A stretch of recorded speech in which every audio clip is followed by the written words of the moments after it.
Magandang gabi mga followers, subscribers. Salamat sa inyong taga-subaybay, no? Dito sa ating YouTube channel TV. Kumusta ang rally?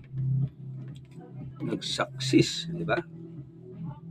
Martin Romualdez ang peace rally, nag-success. Quadcom, success ang rally. Pero tandaan ninyo, kayong kaliwang partido komunista, panakit butas lang ninyo yan, no? Kaya pinapailan ninyo si Sara Duterte ng impeachment, ha? Wala na kayo dyan.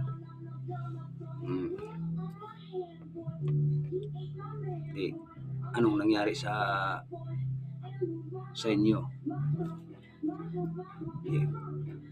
Tamimi kayo. So ngayon, ang ating pag-usapan dito, ang eleksyon. Kung manalo ba kayo? Kung manalo ba kayo?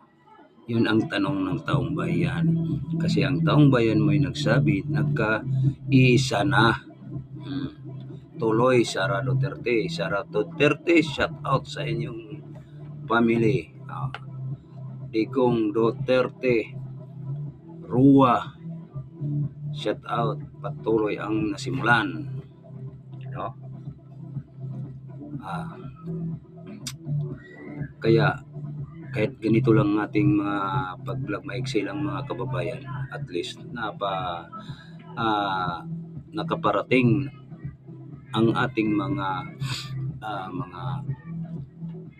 ina-upload natin mga video, kung ano ang laman sa ating mga ina-upload. So ako po ay napasalamat sa inyo, support sa aking YouTube channel TV, na nagsubaybay kayo, no? Salamat, shout out sa inyong lahat, no? Lalo na sa mga OFW, shout out sa inyo, mabuhay po kayo, no? Dito tayo sa eleksyon, no?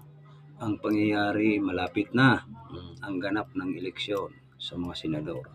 So manda na sila, no? Wala na silang